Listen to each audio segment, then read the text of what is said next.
What's going on, everybody, and welcome to another edition of Prime Sports World. I'm your host, Israel Rivera. Welcome to another edition of the crossover presented by Prime Sports World. That's TJ Hopkins. I'm Israel Rivera, and we haven't done this in a while. And right now, we're doing it during the NBA draft. But before we start the show, please like, share, and subscribe to the podcast here at Prime Sports World. In case you missed it, you catch us with all streaming platforms for your podcast needs. But TJ, what's going on, man? We got a lot to talk about, especially we just crowned a new NBA champion, a seventh NBA champion in 7 years. Mm-hmm. We ain't seen a double champion. We'll talk about that coming up. We got some trades that happened in the past about 72 hours, maybe last 4 days, especially the last 24 hours. And then we'll talk a little bit about this NBA draft while it's kind of going. Give some analysis already. Thoughts on the NBA draft so far? I mean, we already kind of knew the first two picks. Third pick, we kind of knew already too, because Ace Bailey didn't work out with Philly. He probably would have been the third overall pick, but they went with VJ. You can't go wrong going with VJ. No, I just this goes for all drafts. NFL, NBA, hockey, baseball, whoever has a get a steal. Stop asking these people what was going through their mind when they got drafted, when they get picked. They all think the same shit. Right. It's this like Monica McNutt just asked, she just did that to VJ Edgecombe. He gets picked third overall to Philly. And she has them play back his reaction. Like he hears his name, he hugs his mom, daps up his little brother. And I want you to watch this. Tell me what was going through your mind when it's like they all think the same shit. I'm happy as hell to be here, baby. I'm happy as hell. Work hard to get here. Well, like that's the problem with draft coverage. Like y'all are so unoriginal. That's what y'all think of. Like y'all gonna ask everybody the same question. What were you thinking during this moment? Yeah, they all thought like they all worked their ass off to get here. That's all I gotta say about that. Like it is what it is. Like they have to be better with their coverage. Like stop asking the same questions. Stop that. Nah, you know what? I prefer them to add to say, shit. How well of a fit you are on the team? Something. You know what I'm saying? Something interesting, something to spark, because we already know he happy as hell. He's gonna get paid, and his family finna get paid. So, especially being a lottery pick, and especially being a top 5 pick. Con Kneppel went. Yeah, see, Ace Bailey finna slide a little bit. I don't expect him sliding past Utah, though. And that's why if he do, he don't get past Washington. He don't get past Washington, but I don't think he slides past Utah, because Utah would be stupid as hell to not pick Ace Bailey. And if they and look, if he slide, hey, hold on, Joe.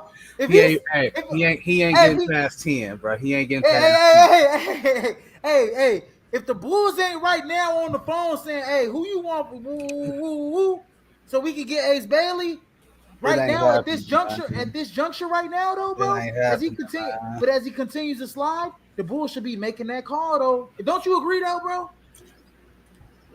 Logically, yeah. But who we As he keeps sliding, that's the less amount of assets you're gonna have to give somebody. because like where I think um because we're Bulls fans, we're like we we know what they thinking. It's 2005. No, it's 2003 all over again. You know what I'm saying? The Bulls are gonna draft Dwayne Reach. Wade. Concanopa's a The reach. Bulls are gonna. He's smart. No, he's smart, but he's a reach. He's Not smart. he's not a top four talent.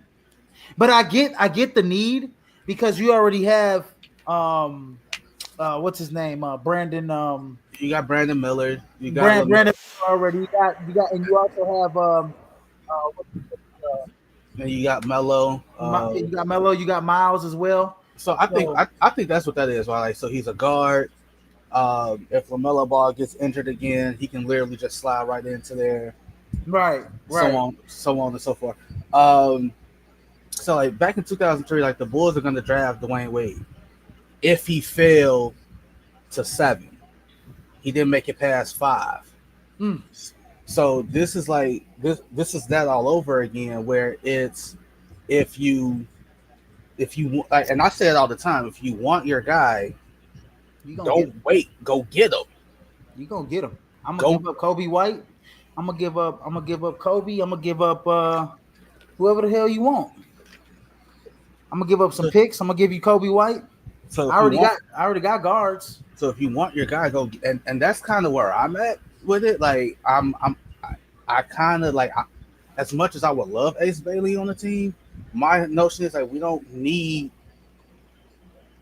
another guard. We don't need another Well, I mean, he's guard. a four, but he's not really a. He's really a wing. He's really a four, like a small forward. He can play the 3 and the 4. He's And that's guarding 4 and positions for and sure. and that's where he would have to like slide on this team. Like, hey, it's like I'm trading Patrick Williams. I would cut Patrick Williams. We got bro. Imagine you rolling out Matas Bucelis and Ace Bailey on the Like, bro, wings.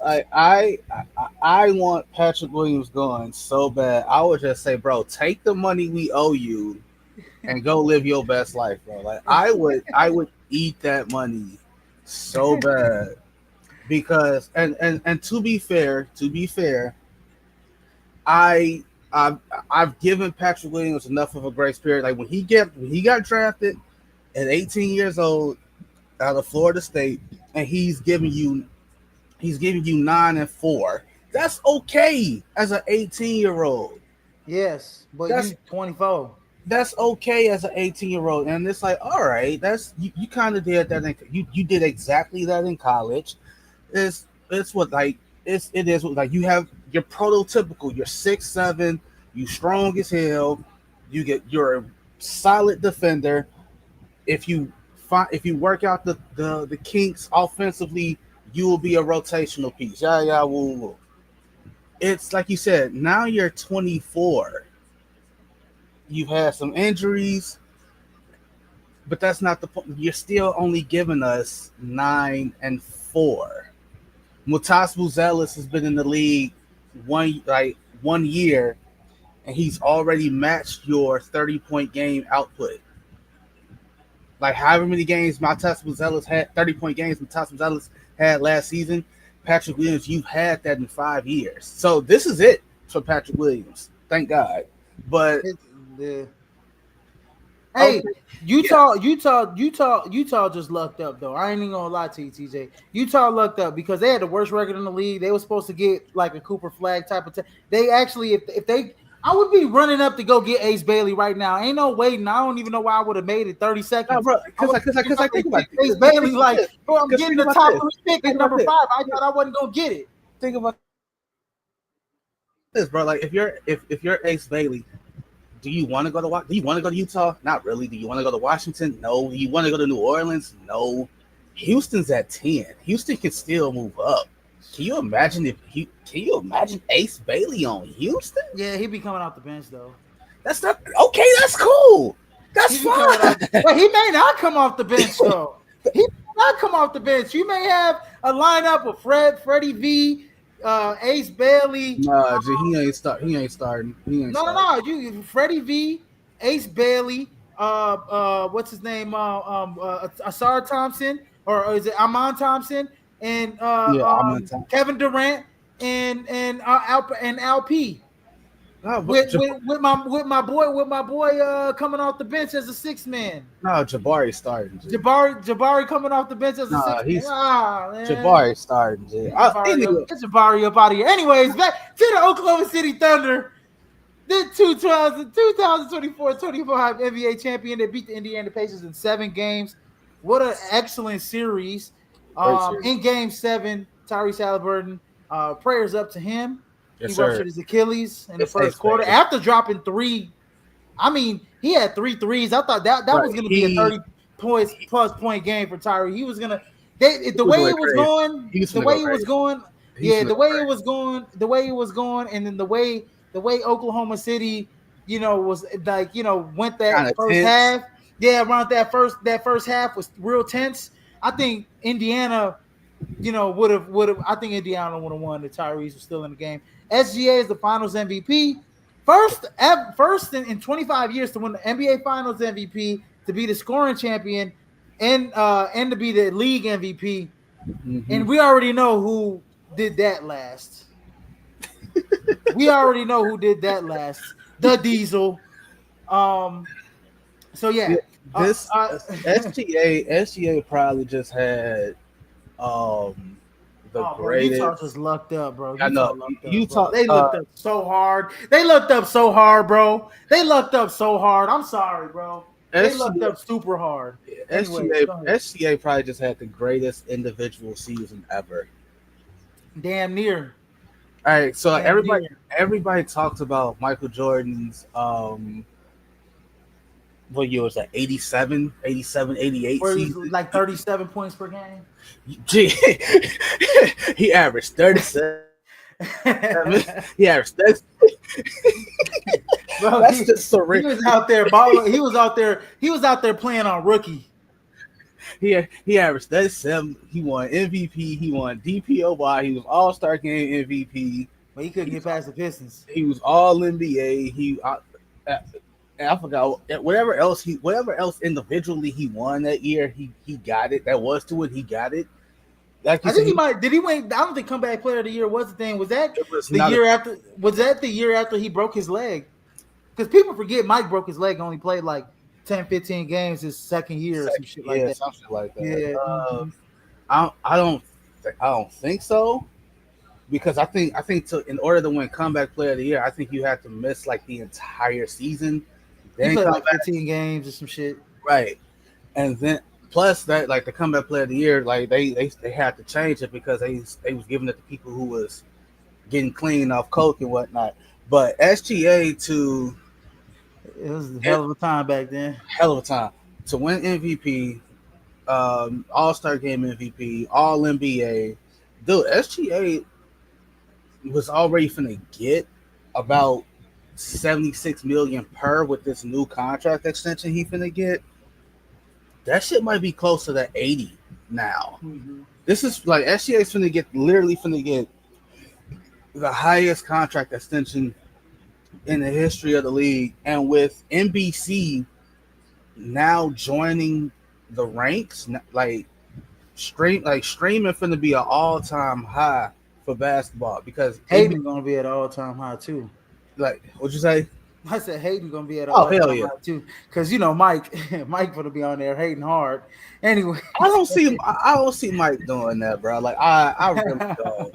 I don't see Mike going the route of a Shaq. Like Shaq, because Shaq can say some hateful shit sometimes. It may be unintentional, but it is what it is. Mm-hmm. Again, I like money wise.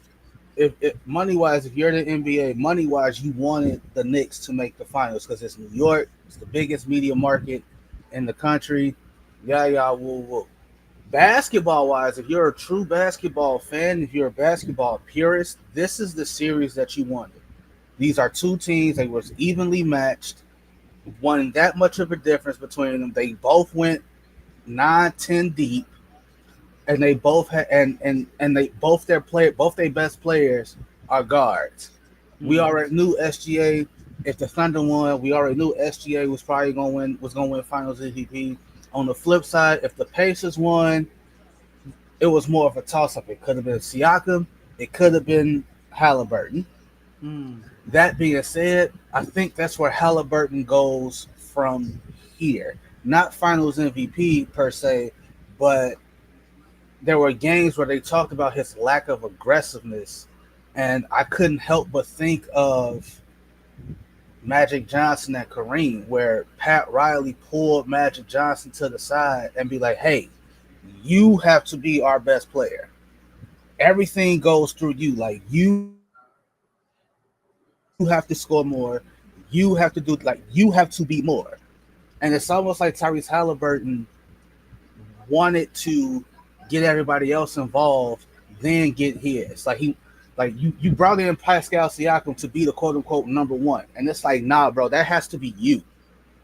That has to be you. That has to be you, Halliburton. This is your team. You're the best player. Yeah, yeah, woo, woo. Now everybody said like he was really in a lose situation because he played and the worst case scenario happened towards Achilles. Now he's out for the next season. Yeah, the next season. Yeah, and But and it's if he doesn't play, what's being said? It's game 7 for a chip. How could you not play? yeah. See, that's where. See, okay, now TJ, hear me out now. Yeah. That's where I thought that Halliburton, when he originally hurt himself, that's where I think they should have. The team should have sat down and said, "Look, we got to think about the future." We saw what happened to Kevin Durant a few years back against Toronto, which started actually this 7 championship, 7 different team winning. They were the first one to kind of break that cycle with everything with the Golden State Warriors, even though Golden State won one a couple years after. Right. But yeah, we saw what happened with KD. The East is wide open. We saw what happened to Jason Tatum. You know, right now Boston's kind of on a little bit of a fire sale. We just thought we'll get to it. I don't even call it a fire sale. I'm gonna call wouldn't it say it a call. Yeah, I would say a recoup, but I think they kind of freeing up some money for other stuff as well. But yeah, but I just the East is wide open, and we might see some bigger dominoes fall. We might, Giannis might be traded as well. So I mean, and we know that would really break the floodgates open. So I feel like if Halliburton was going to sit out, he should have sat out after that initial. I think what was that, game 3 or 2 or 3? I think he should have just 4. Was it game 4? So I think honestly, in my opinion, I think like Indiana is used to like playing like kind of without Halliburton in a way. And the way OKC was playing, they're not a great 3-point shooting team to begin with. But and so I think that would have gave Indiana just a chance, and I think that would have opened up. We see how Benedict Mathurin plays without Tyrese Halliburton. He's low key. He low key has a game. Low key has really great offense without when they actually letting him get his looks they have him. He's just a traffic cone. No yeah. On defense, he's just a traffic cone. And we know, and we saw Nembhard too. So I think they would have had enough offensive firepower to kind of stick up with OKC, and even still, I think run it 6-7 games. But as a player, you don't get these many opportunities, right, TJ? I mean, Dan Marino. Let's go switch sports. Like, look at the greats. Dan Marino got to 1.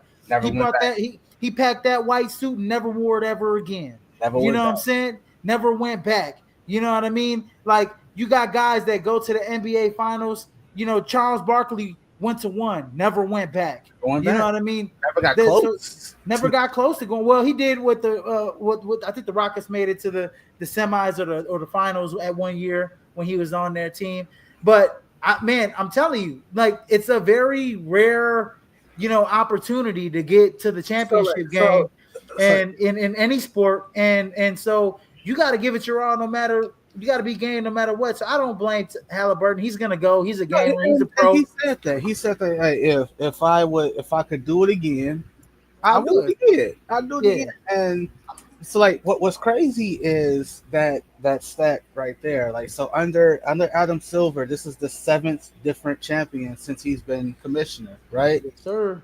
Do you know how many champions what's his name? David Stern had during his whole tenure? It was only like five. It was seven. Seven. So it was the Bulls, the It was Lakers, the so Spurs, so the from 80 Warriors, so from 84 Celtics. to 84 to 2019 he had seven like so like yeah because Bulls, Spurs, Lakers, Rockets so like, 'cause, Rockets, so like Pistons, the Bulls repeated twice so Celtics. that's six. Houston Uh-huh. repeated. Yep. The Spurs won 5 and 20. Lakers. The Lakers three-peated. They won five while he was still Right. Yeah. They 5 and 2, but like early on, three. Yeah. three-peat. And Yep. then The Warriors. they repeated before he got up out of Miami. Miami repeated a couple before he got up out of there. So it's like, damn. And what's next for both teams? All right, so obviously, like, we kind of touched on that with Indy, right?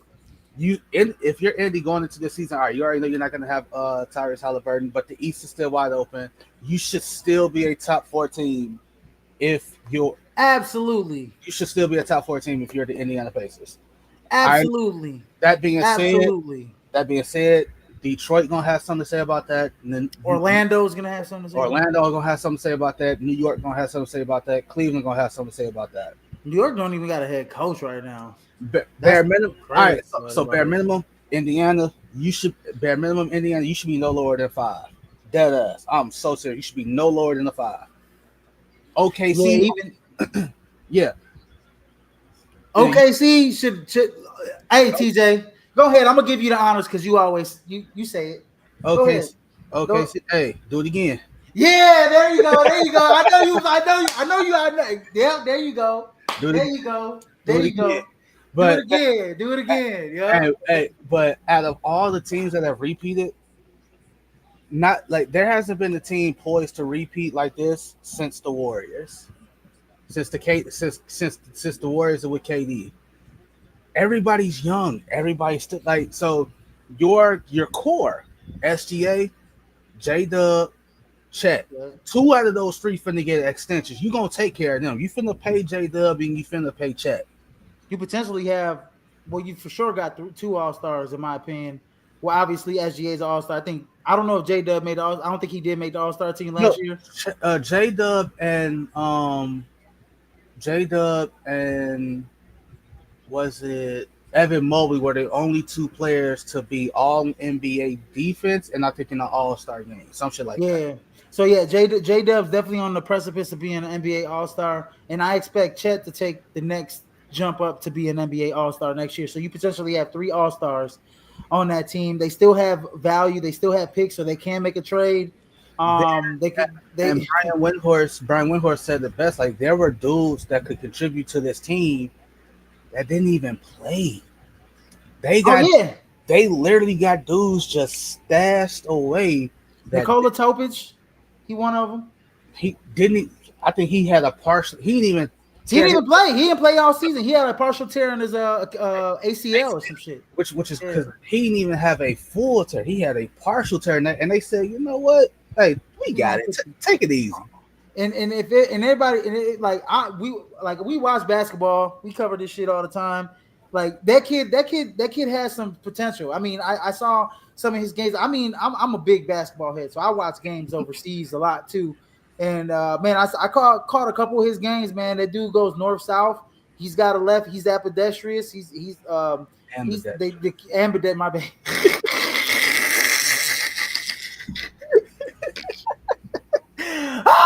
Oh, shit, son. Hey, he's ambidextrous. He go left, he go right, and he's got a good floor game. as a point guard. He's like the perfect backup like for them, and especially like I love Kassan Wallace defensively, but offensively, even though he showed up in Game Hit or 7, miss. offensively Hit or he hit or miss. miss because in the NBA Finals, I expected a little bit more out of him, and he played scared offensively. In my You know, opinion, Game 7, he turned it up a little bit. He had some great plays defensively that turned into offense. Aaron Wiggins showed up in two of these games, two big games it's a big for game. him that led to wins. And we all know we've all raved about Aaron Wiggins' offensive game. And Caruso's honestly, what's next for both teams? We talked about Indiana. We think they should be a top 4 team. We think they still have enough talent. This team has enough talent to be a top 4 team and to contend again in the East without Halliburton. But with the Thunder, in my opinion, I complained about this Hmm. a little bit. I think they needed another couple vets. I think like a guy like Pat Bev, who took SGA under his wing in his rookie season in LA. By the way, I think a guy like Pat Bev or a guy like bringing back Russell Westbrook. A guy like that, those two guys like to come off the bench, maybe even bringing a veteran presence like a Taj Gibson, like at the power forward position or a Tristan Thompson, something like that, right? TJ, like a glue guy, veteran. We need like a couple veterans to come off that bench, to kind of because in my opinion, I don't think this series should have went 7 games. I think with a couple vets on that team to kind of rally these guys and kind of put He them said in the it's over in box a little bit. 5, huh? I think it's over in 5. Yeah, if you have some vets to kind of calm these guys down, like Pat Bev, like Russell Westbrook, like Taj Gibson. Even though I know Taj only gonna give you maybe 15. Tristan Thompson maybe give you 15, but he gonna get you 8 rebounds in them 15, 20 minutes. Some big rebounds. I think they need vets like that. Caruso can't be your only Bet. like vet What's like crazy that. because it's like he's considered a vet. Because like once you reach 5 years, you can like you're considered vet status. I Yeah, think so. It's like he's a vet. He's also the oldest person on the team, but he's only 31, which is fucking my age. yeah, yeah. He younger than Um, me. Hardenstein is what? What is he 30? No, he ain't even Hardenstein is 30 yet. I think he's only 28, 29. 28, 29. They the youngest team in the league. So they're the youngest champion since the '76 Trailblazers, which was Bill Walton's crew. Yup. Uh, um, so like yeah, like they can only go up from here.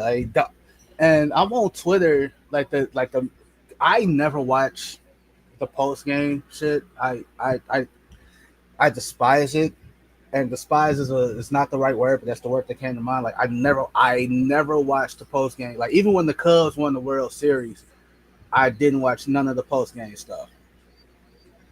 The only thing that's stopping OKC from repeating or creating a dynasty is if Sam Presti does what he did the first go round. Because there was no reason why he should have broke up KD, Russ, and Harden over $4 million. Not $4 million per year, $4 million total. Like that Mm-hmm. that should have like the fact that this is the first championship in the Thunder era. It's kind of sad because Sam Presti he's done his job, bro. Like he's hit on draft picks, he's did this, he's did that, and he messed up the first time. And I think Sam Presti realized that like, hey, I can't do that again. Yeah. I can't do that again. So there's no way that we should that there's barring like barring like major financial like second apron stuff. There's no reason why J Dub or Chet should ever see another team's uniform in their career. Like these 3 dudes should stay together. Like they dead ass should do some Golden State shit. That Like dude. these dudes should stay together for at least a decade before the talks of breaking them up happen. Now I believe so I'm looking at their payroll. Do they have everybody pretty much on this roster locked up, which is like which is crazy because like Sam. This is why Sam Presti's a genius because he locked up most of his key guys. Now I will say this: Chet Holmgren is the next. They're gonna have to re-sign him, which they will. They will. They will sign him to an extension. I think they're on, So and because next year is going to be his last year, right? Because he's 13 million, but he's I think he's on that. He's still on that rookie deal, so they're going to give him an extension. So these guys are all locked up at least for another 2 more years. Another 2 more years. I mean, Aaron Wiggins, and Caruso are locked up all the way till 2028, 2029. You know what I mean? And these are dudes like a lot of these dudes like on OKC, they're selfless. Like, hey, I'll take like they gonna do the old San Antonio thing. Like, hey, I'll take a pay cut to stay here if it means getting more people or keeping this guy to keep this championship nucleus together. Because like, what do we see usually happen when championship teams win? They get poached. Mm-hmm. Dudes get that chip. It's like, all right, now I want my bag. I don't see that happening in this situation. Like the only way I see that happen is if it's a dude like an Isaiah Joe or an Aaron Wiggins, like you said, like who we've said in the past, like, yo, these are two dudes that could start on a lot of teams. Wiggins is signed up all the way to 2028, 29. I mean, so he ain't going nowhere. He ain't going nowhere. I mean, he signed a 4-year deal. He signed a 5-year deal this past year or last summer. 5-year, $47 million deal, fully guaranteed. Isaiah Joe signed into 27, 28. He signed a deal this past summer. So, I mean, this was very calculated by Sam Presti. He's like, look, a lot of these guys, I mean, we got a 3-year championship like window with the young guys. And if some pieces break down, if some pieces don't work, then we're gonna reload in 2 years. Like Isaiah Hartenstein will be on his last year of his deal on 26, 27. Shea, I'm assuming that he's gonna probably get a super duper max, if that's even a thing. Super duper max. And what's crazy? Lou Dort's last year is 26, 27. Yeah. Kenrick Williams, Kassan Wallace.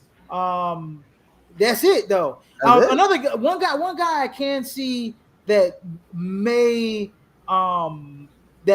leave, and they do have to figure it out is I believe it's both Jalen Williams. After next year, both Jalen Williams could be gone. J-Dub ain't going nowhere. I know J-Dub ain't going nowhere. The other Jalen will. He's gonna want a bigger role. He's gonna want a bigger role. Yeah, and to all the teams that like to all the bottom feeder teams, including our own, just because you see what they did. So like, all right, so in a 3-year span, they went from winning 22 games. 4-year span, they went from winning 22 games to NBA champions. Mm-hmm. If you don't have the pieces that they have, because guess what? SGA was there from the 22 wins till now. If you don't have that guy, guess what? You ain't gonna do what they did. It ain't happening. So do like it's cool to try. It's cool for us to say, hey, you see what OKC did? Do that. It's easy for us to say that. It's hard to actually do it because a lot has to go right. A lot has to go right. So like it's going to the NBA Combine and seeing a Jalen Williams out of Santa Clara, not like he has to scrimmage at the NBA Combine for people to like really look at him do what he and see what he can do. And it's Sam Presti going on good faith and being like, I want him. Yeah, I mean, I could see, and not to cut you off, but I could see like after next year, them saying like, especially if they don't win, I could see them after next year, like because these guys have team options after next year, in 26, 27. Team option: Isaiah Hartenstein, $28.5 million. Lou Dort, $17.7 million. Team option, 26, 27. Kenrick Williams, team option. Kassan Wallace actually has a team option this next season, the next 2 seasons. They can pick up the next 2 seasons. for Kassan Wallace. Though he's got team out, so Kassan Wallace could very well be gone after this summer, but I don't think that'll happen. So is Nikola Topic after next season, two team options both years, right? Yeah. So they could very well look a little different after next season, but not by much, So not by much. Again, they're the first team poised to repeat, and I can't say that because Brooklyn could have repeated, not Brooklyn, Boston could have repeated had Tatum not torn his Achilles, but I think Mm-hmm. like they could have very well repeated had everybody been healthy, but I think like full confidence, like nothing can, like the only thing that can stop them is their own catastrophic injury. Knock on wood. SGA getting you feel, hurt. yeah, you feel me? So that being like, I think after this, like, because I think that's what's missing from like, I think that's what's missing. Like, we ain't had a team three-peat since the Lakers, right? They the last Mm-hmm. team three-peat. Yep. I mean, yeah, teams that were close. Miami was close. Miami was close. Miami My should have. should have, yeah. They should Miami have. was close. Golden State Yeah, should well, yeah, because like essentially they should have beat Dallas in that series have essentially. Dallas. Yeah, and Golden State was close, Because but if if KD don't tear his Achilles, they kill the Raptors. They beat them in 5, bro. It's over with. yeah, Uh, I honestly think Golden State could have won 4 in a row if it wasn't for so damn like they Draymond Green kicking somebody in the nuts. so You like know, they asked the question. I think it was on First Take. Like, can this OKC team be a dynasty? And then Stephen A. followed up a second question. Followed up with like, do you have to? Does it have to be 3 in a row to be a dynasty? I'm like, no. Jay Will, not Jay Will. Yeah, Jay Will was like, he constitutes a dynasty 3 and 5. If you win 3 championships in 5 years, you a dynasty. So if you win one, lose one, win, lose, win, lose, win, lose in a 5 year, that's a dynasty. If you go 3 and 5, I don't think you have to three-peat to be considered a dynasty. no, I agree. I, Because when we look at the Spurs and the Lakers in those 2000s periods, we consider the Spurs just as much of a dynasty as the Lakers were. and because now you got these new age mob, I guess, that they get a podcast. Like, the Spurs won a dynasty. They won 5 championships. Bruh, Bro, we not finna do that though. first of all, They in won 10 five seasons, 5 championships in 10 years. bro, in freaking 10 seasons, there was only 3 teams to win championships.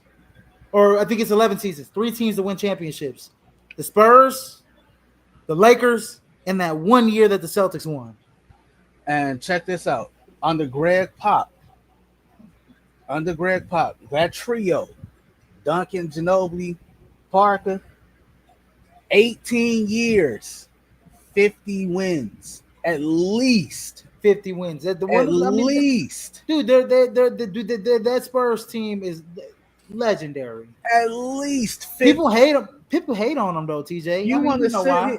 sit here and tell me that you go 20 years of winning 18 or of winning 50 or more games, and you winning championships in that 20 years, bruh, that's some New England type shit. And you know what? I kind of want to go back to this game 7, and I want to talk about and before we move on, Bro, yeah, but there were a couple guys that I have to say that really disappointed me on Indiana's. You can't steal mine. You can't steal mine. Oh, go ahead. I ain't gonna steal yours. Go ahead. Bruh. Miles Turner. Whew. Yeah. I'm looking at the box score, bro. He was a minus. His plus minus was minus 13. He was the worst player on the floor. I'm And it was so crazy. disappointed. What's crazy is that Benedict Mathurin was a minus 14. I don't know how, but it might have been because of the turnovers. He had 3 turnovers, 3 fouls, and he gave up points.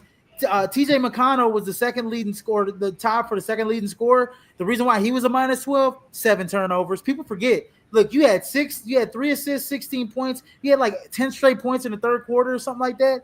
And you gave the ball up 7 times. You know what I mean? But Miles Turner, go ahead, bro. It's game 7. It's for all the goddamn marbles. 6-4. You couldn't even get me 10, and you wonder why your whole ass been on the trade block for 4 shots only for the last 6 years. You want to sit here and tell me that Isaiah Hartenstein and Chet Holmgren took you that, like, they took you out their game that much, man? Bro. Do you know? I'm sorry, like, do you know that after Nikola Jokic and Joel Embiid, the drop off between for who the next best big man is significant, bruh. There's no reason why I should have all the confidence in the world in saying Nikola Vucevic is better than you. Should not be saying that. But I have to say it. You want to know why? Because I've seen Nikola Vucevic take a team to the playoffs by itself. They were the 8th seed. Horrible Orlando team, too. They were the 8th seed. DJ Augustine was his point guard, by the way. They got gentlemen swept in both of those years. He got him a game. We can't say the same about Miles Turner, though. You can't say the same about you can't he'll say never give you a game. You can't say the same about Miles Turner. Like, Miles Turner should have at least a DPOY under his belt by now. He don't. I don't think he's ever been in the running. He's never even been in the conversation. But he had 0 freaking blocks in this game. You're soft, man. He was a minus 12. Look, minus 12, 4 rebounds, 1 of 4 from the free throw line. He only took 4 shots. And I'm going to say this, TJ. His greatest moment in the finals was hitting that weak-ass shot in game 1 that was like, I had to put this up. It was a prayer of a three-pointer. But that shit went down, and it went. And first of all, when I'm playing basketball against somebody, I always tell their ass, you better call that shit next time. You better call that glass next time, because that shit was lucky.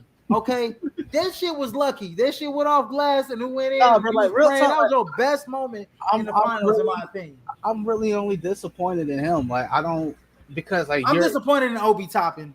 No, Obi Toppin had he had a great series. He had a great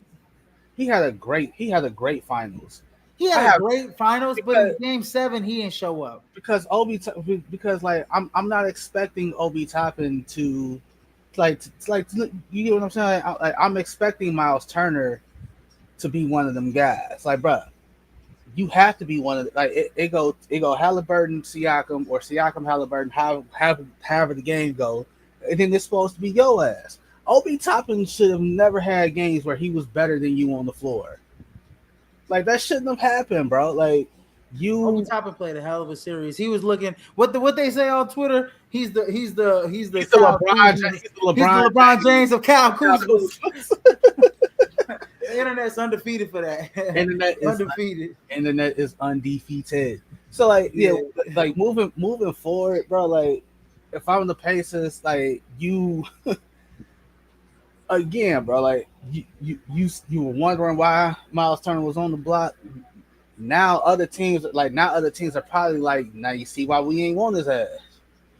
I mean, shit, goddamn, Tony Bradley, in my opinion, played better than him in game 7. In my opinion. And he had 2 points and he played only 5 minutes. So anyway. It's like, oh my God, bro. It's like, I don't. Anyways, man, look, that closed the chapter to the 2024-2025 NBA season with the Oklahoma City Thunder winning the championship, and it was a hell of an up and down season. Before we move to the next subject, because now we're gonna kind of go into our off-season mode in the NBA, which is always, because we got the draft and then we got free agency, so we're gonna be coming up with some shows in the next couple weeks here. Your best moment of the 2024-2025 NBA season? Josh Giddey hitting that half court. No, I'm just playing. Man, no, not because we did not get the number one overall pick because of that shit. Hey, So, hindsight's 2020. Hindsight. Um, my best moment. Oh, um, it will probably be on a personal note. It's Derrick Rose getting his flowers. Like when they so it's I don't even know if it was either before the season started or during the season. Derrick Rose announced his retirement, and to mhm. see the love that Rose got from his peers, and like to see that, and it's all like no matter how much the Colin Cowherds or whoever tried to tear him down, Mm. when they announced that he's getting his number retired, when they announced that some other stuff that the Bulls are gonna do for him, that he the Bulls and the Knicks played in Chicago. He had Derrick Rose night, which was January 4th. Yeah, January 4th, 2025. This back in January. For him to get that love and support from his peers, and on Gilbert Arenas' podcast, to see those dudes talk about him, like they asked if is he a Hall of Famer, and respectfully, Gilbert Arenas said no, but he's in our Hall of Fame, meaning people, like meaning the players. Like he may not make the basketball Hall of Fame, but he's in our Hall of Fame. And damn it, that probably means more than being in the actual basketball Hall of Fame, because the Yeah, player oh, for sure. because the players know. They knew, like, bro, they knew who you were. They knew what you could. They knew what you were supposed to be. And even Isaiah Thomas, a Chicago legend in his own right, said that out of all the basketball players that to come out of Chicago, the one we're most proud of is Derrick Rose, because he grew up in the backyard. He gets drafted by the hometown team. And for what it's worth, damn it, he was successful. He won an MVP playing for his hometown. The only thing Derrick Rose didn't accomplish playing for the Bulls was a chip. Mm. And the only reason he didn't accomplish that outside of the injuries is because he ran it. He just so happened to run into one of the greatest dudes ever. It fucking happens. I'm gonna go the trade route. I mean, you already kind of know where I'm going. I could go games. Nikola Jokic getting like a 40-point triple double. I don't know if we're ever gonna see that. I don't even. I'm pretty sure Wilt's done it. I don't know if Wilt's done it. I Yeah, gotta look. so But like Nikola Jokic getting a like Wilt 40-point played triple when double. Like I could Wilt, talk yeah, about. Wilt played Yeah, when stats weren't a lot of stats weren't stats. yeah, Like yeah, you know what I'm yeah, saying? yeah. So like hey, like Wilt probably did do it, but we'll never know because like you get what I'm saying? Like we He like probably it, had like a 60, 20, and 20 game. You know what I'm like saying? also like 60, 40, and 40. like Bill Russell probably had a 30 and 20 block game, but blocks weren't a recorded stat back then. So you Yeah, know, Nikola Jokic getting. I think it was a 40. Was it a 40-point triple double, or it might have been a. I wonder if it was a 50-point triple double. I think it was a no, 40-point it triple was like double. I think it was like 40, 10, and 10. Yeah, it was a 40-point triple double. So like I think that like in terms of like games, I think that was a hell of a game right there. But I'm gonna go a different route. I'm No, gonna go 30, 20, and 20. 30, 20, and 20. Okay, I'm gonna get that. Yeah, Like that's 30 damn. that's fucking crazy for a 30 center. points, 20 rebounds, and 20 assists. Yeah, that's That's crazy. nuts. That's nuts. Yeah. I think the best moment this season has to be the Luka Doncic trade to LA. I think that has to be the best moment of the NBA season, just because of the fact of how amazed it was, like how shocked everybody was that that shit happened. And then we can couple that with the fact that Dallas got the number one overall pick and they get Cooper Flag.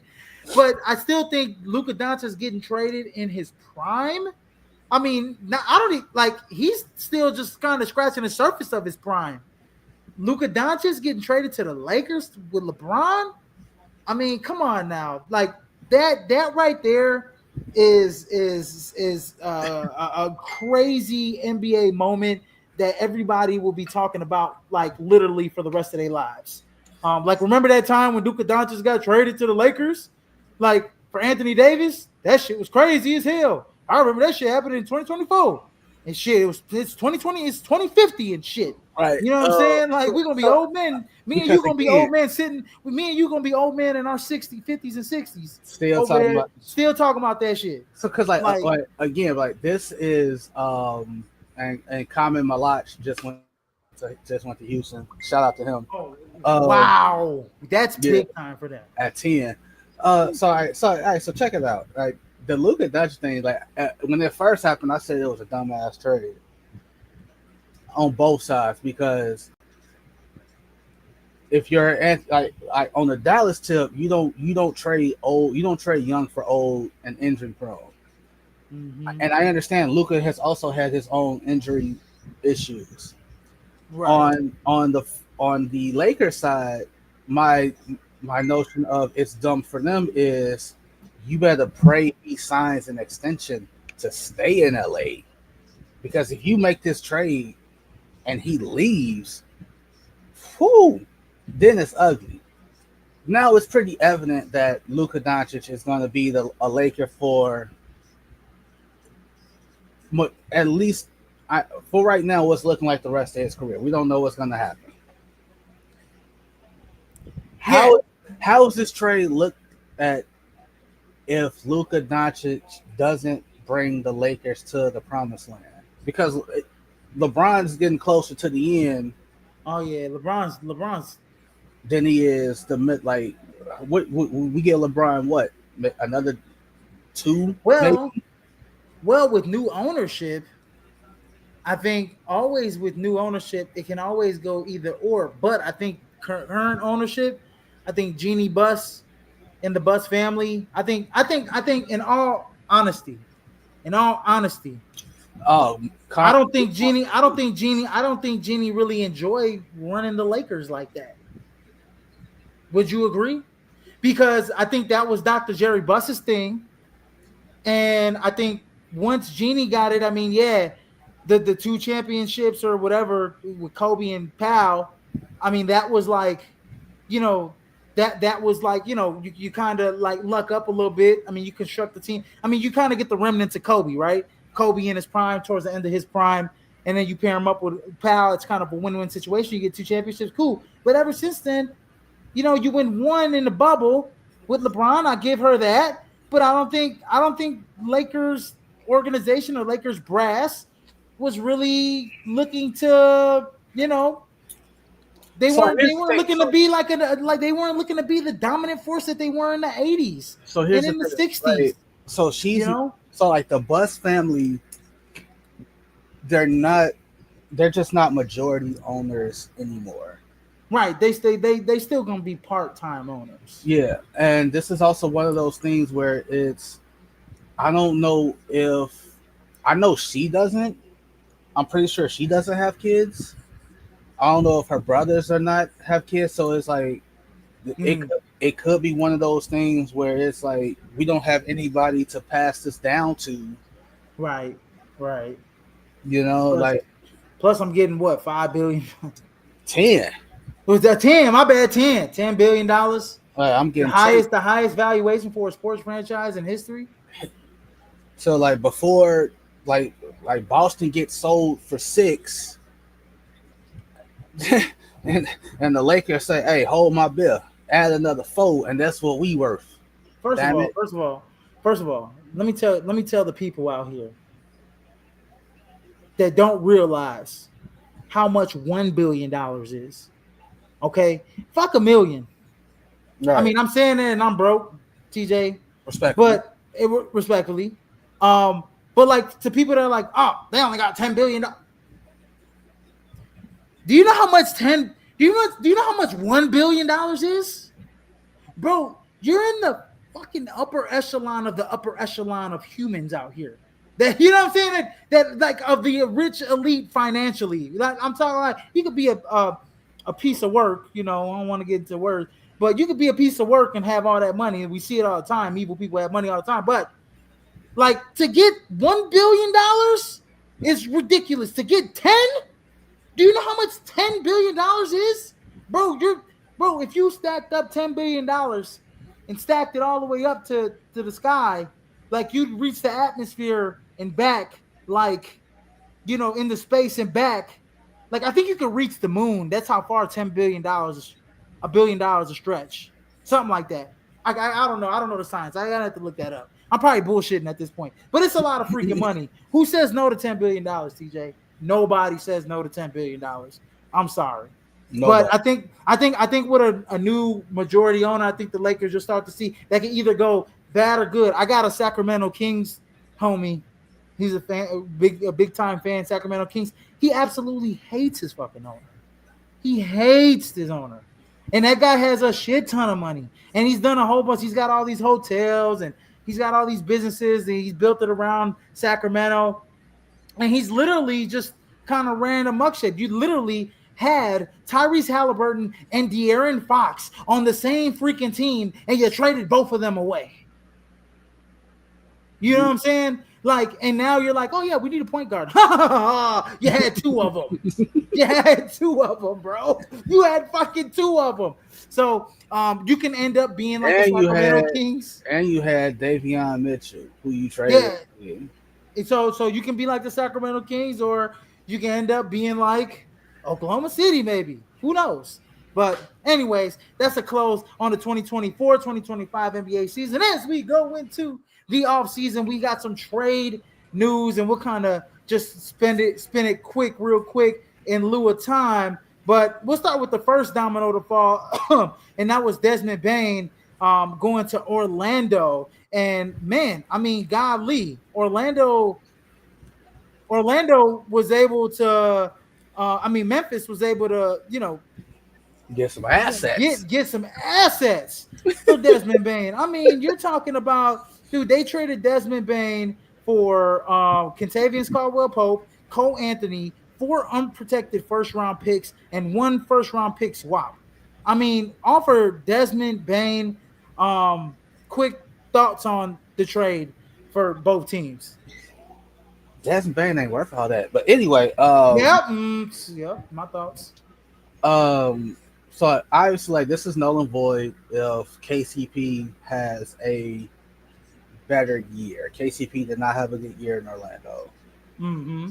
So you replace him with a quote unquote younger version in Desmond Bane. Desmond Bane also should be a hand in glove type fit for Orlando. Cole Anthony gets a bigger role in Memphis. Yep. Now, obviously, a lot of the conversation has shifted away from the trade to stuff that was said about the city of Memphis, aka players not wanting to play there, because Stephen A. Smith said that, and Stephen A. Smith, being a journalist, said players have told him they don't want to go to Memphis because they don't feel safe playing in Memphis, and people like and the citizens of Memphis like, well, who's saying this? And they got the trash talking Stephen A. Smith, like saying he looked funny and all this other stuff. And it's like, what did he say wrong? Like, we ain't finna sit here and act like Memphis isn't a utopia. Like, Memphis, like, it's per capita one of the most dangerous cities in the country. Yes, sir. And if you're an NBA player, I ain't trying to go there. You care about your safety and your well-being and your family. So I hate that that's where the conversation has steered to. Like, now, has it gotten better? Yes, it's gotten better, but that's still it's still at the point where NBA players are like, if I can go anywhere else, I ain't going to Memphis. Think about the guys. Think about the last few guys. Think about the last real good teams. Remember, like the Grindhouse, right? Think about the guys that led those teams. All them dudes came from rough backgrounds. Tony Allen, Chicago. Chicago. Zach Randolph, he a hood motherfucker. He a hood. You know Big what I'm saying? TD. Big TD at that. Marcus All is like the outlier, but Marcus All just was just like shit. I don't care. My brother went here, shit. I don't get no. I ain't scared. You know what I'm saying? Marcus All is just the outlier. And then you got Mike Conley, right? So Right. I think you had guys that integrate. Anyway, look, Bulls on the clock. The pick is in. Who you want the Bulls to get? Derek Queen. Derek. Ah! We thinking the same. I want him to get Derek Queen too. I'm hoping they can get Derek Queen. Nah, obviously, like the trade that set shit up is the KD to Houston. I despise the Mad Dog Russos of the world who say why trade him, why get him what he's asking for. Like he hasn't. It's like you're only saying that because he didn't win a championship at OKC. Mm-hmm. You ever notice that in all the places that KD's been to, he's never really quote unquote demanded a trade. Never.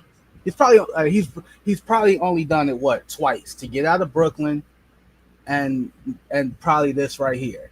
Well, I'm not even finna say he demanded the trade on this go round because the front office probably came to him and was like, "Hey, we're shopping, like we finna shop you," and he's like, "All right, well these are my preferred destinations," and he's in one of his preferred destinations.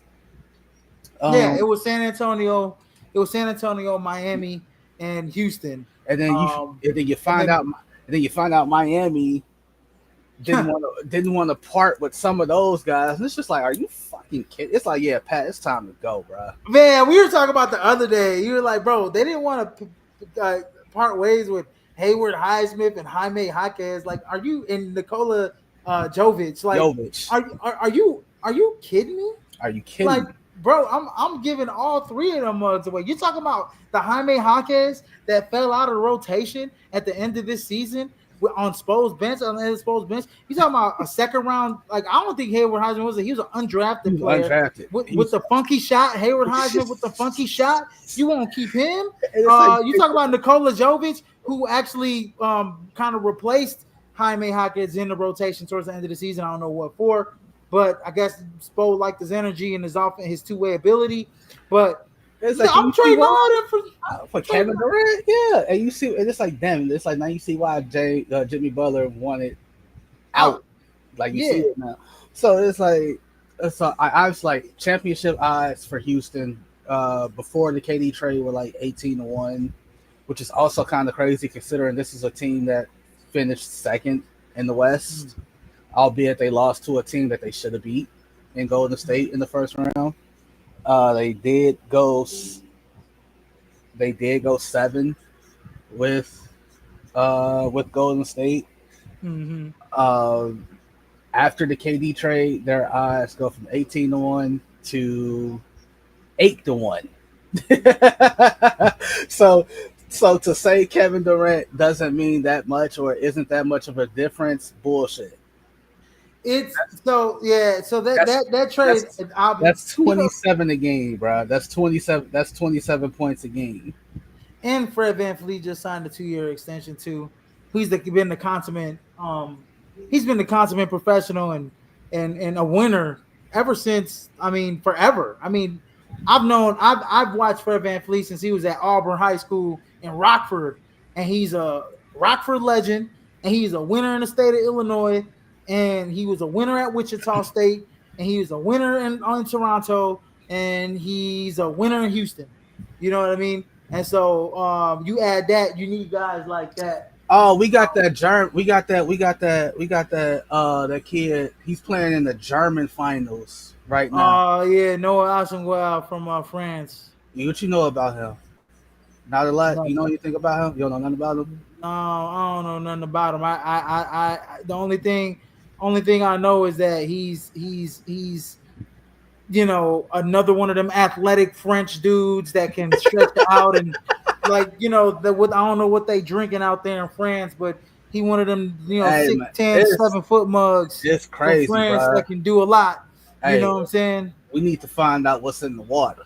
We need to find out what they're doing out there. Man, but the thing is, one thing I have heard is that he is playing at a high level right now in the German basketball league. He's playing right now in the Euro Cup right now, or did play in the Euro Cup, played at a high level for what, a 18, 19 year old. So 18. so we'll see what he is, but I mean, So like, so like this is the that next bullshit I be talking about though, bro. it's This like the that next bullshit question. I be talking about though, bro. The Like, next come on, question bro. We got is Matas Ducelis already. You got Pat Williams already. Wait, what are you doing? so What are like you doing? that's my next question. Like, does he come over or is he staying over there? Man, come on, what are you doing, man? Y'all just want. I mean, I understand y'all want to tank for AJ Banter. But it's not guaranteed that you're gonna get the number one overall pick. We saw Utah; they sucked. They tried to tank for Cooper Flag, and look where it got him. It got him Ace Bailey. That's great.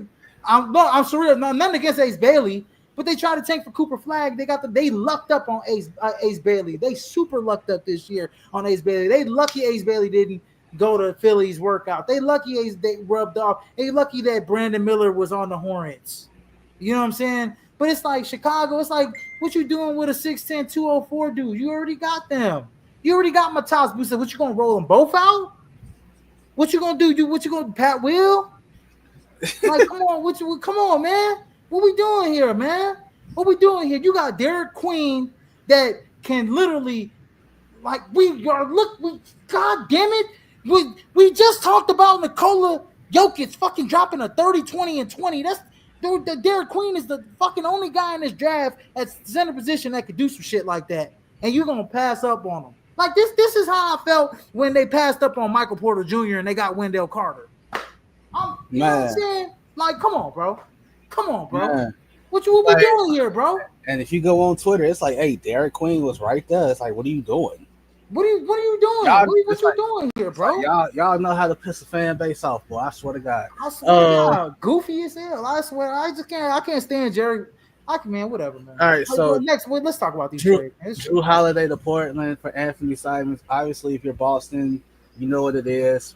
Jason Tatum is not playing for the next season. Anthony Simons, what he doesn't bring, why he doesn't bring Drew Holiday's defensive side, he is a better offensive player than Drew Holiday. So I think that's what they're doing so far. It's like we need scoring. We're gonna need scoring because we got to replace our own 25 point per game guy. We have to replace that. We have to find somebody that can, I ain't gonna say match that, but we got buckets. We got to replace buckets. And Anthony Simons can get hot. He can get hot fast. And it gives Boston $40 million in savings to play right for if you're Anthony Simons, you have to kind of, I ain't gonna say grow up quick, but it's a different ball game now. Like you finna see just how different it is. Like, hey, what flew in Portland probably ain't gonna fly in Boston. Like, oh yeah. So it's like, hey, it's cool to do that, what you was doing in Portland, because you, like, one should expect it of you. Like, expectations now. So like we like, no, bro. Like, how many times have we seen a decent a player on a ass team, like he putting up buckets on a terrible team, but the minute either that team get good or he goes to a good team, he ain't the same player. And they crumble and they fall short. So like, hey, them lights finna get brighter. Anthony Simons is probably finna play on national TV more in the next season than he's probably played during his entire tenure in Portland combined. Yeah, so and so like the Boston Celtics are pretty much positioning themselves to add a third superstar next to Jason Tatum and Jaylen Brown. Whether that's, right now we're looking at, James Harden. We're looking at James Harden. We're probably looking at, I mean, you're looking at a guy in Trey Young. I mean, Luka's got a player option for 49 million. I'll be damned. I'm pretty sure he'll pick that up, and he doesn't want to play with two forwards like that. Another guys like Trey Young. I mean, Trey Young will fit seamlessly great against with both of those guys. We got Bradley Beal, who's for sure not turning. He's picking up a $57 million player option. Who is this? We're talking about 2025, 2026 NBA free agents. I'm talking about because since even with the KP trade to the Hawks, they're kind of positioning themselves to get like a one superstar guy or maybe two all-star caliber guys, like a Julius Randle or maybe even a CJ McCollum. You know what I'm saying? James Harden's going to be a free agent, unrestricted free agent around that time. So they're just positioning themselves to kind of reload after Jason Tatum, when Jason Tatum comes back. Right. CJ McCollum trading to Washington for Jordan Poole. So what? Who cares? I mean, New Orleans is pretty much I like when New Orleans is doing. And Derrick Queen. Wait, that makes no sense. Derrick Queen going to the Hawks? Yeah. You got too many centers now. I mean, you got who you got? You got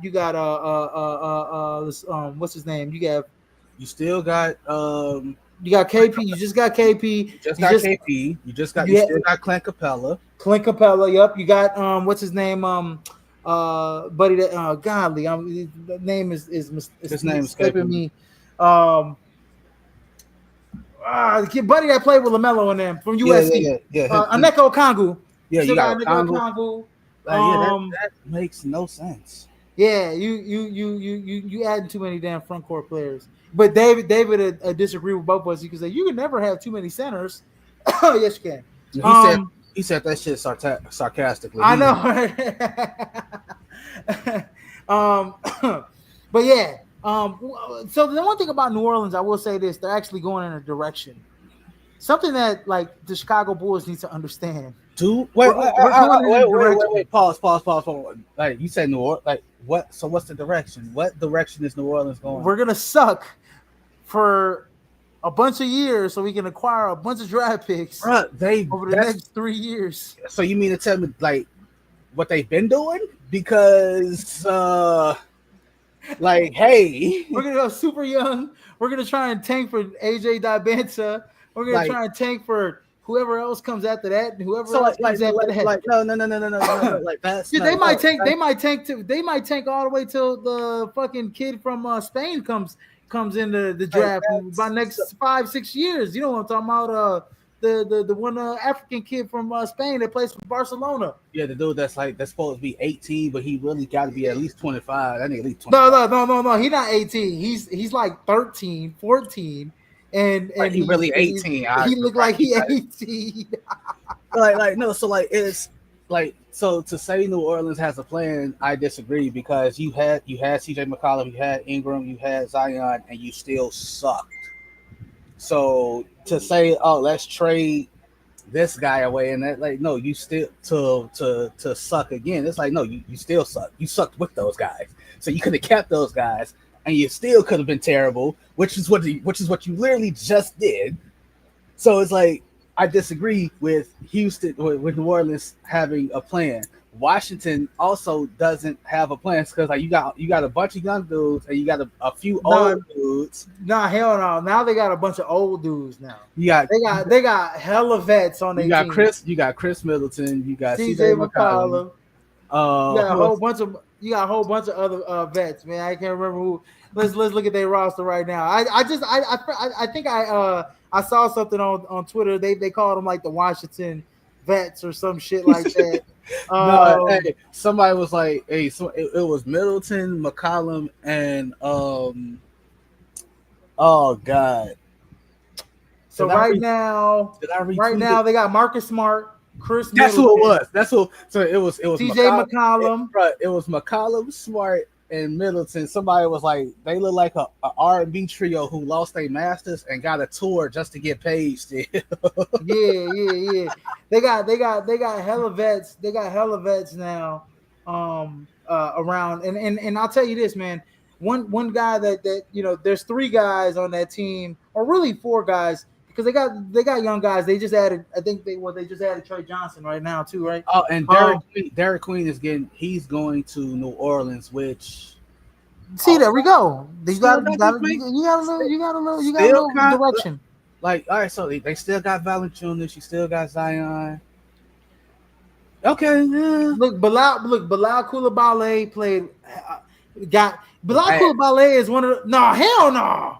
hell no. He is not ass. Are you kidding me? Until he shows otherwise, He is not ass, TJ. What are you talking about? He is he he? literally has gotten better from his rookie season Is to his he? sophomore Is season. he?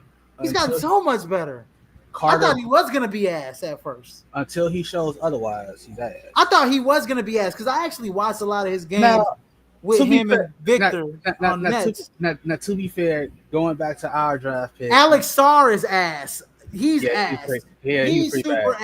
ass. He was pretty He's bad. super ass. I He think was pretty he's a bad. bust. He's gonna be a bust. Now I'll tell you the guy that I really like on Washington. Two guys. I like Bub Carrington. I like Kaishan George. You know what I mean? But look, man, I don't get no crap, man. Both the teams gonna suck. And They're then gonna be in the vet lottery next And year. then KP to the Hawks.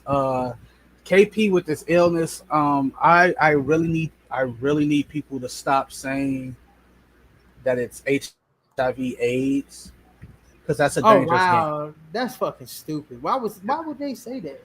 Why would, Because like they're like they- because people are saying like, oh, like he's sick, he's fatigued, we don't know what it is, da da da da whoa, whoa. And people automatically jump to it's HIV/AIDS, and like I saw somebody yesterday saying trading him to Atlanta with his condition. It's like, bro, we don't know what it is, and y'all just out there throwing shit around like y'all saying like it's AIDS. Like I hope, like, bro, how miserable do you have to be to say that about somebody?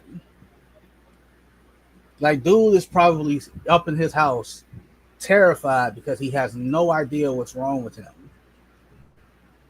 And y'all automatically going to the worst possible outcome. Now, to be fair, HIV/AIDS, it's not the death sentence that it used to be. Magic Johnson has proved that.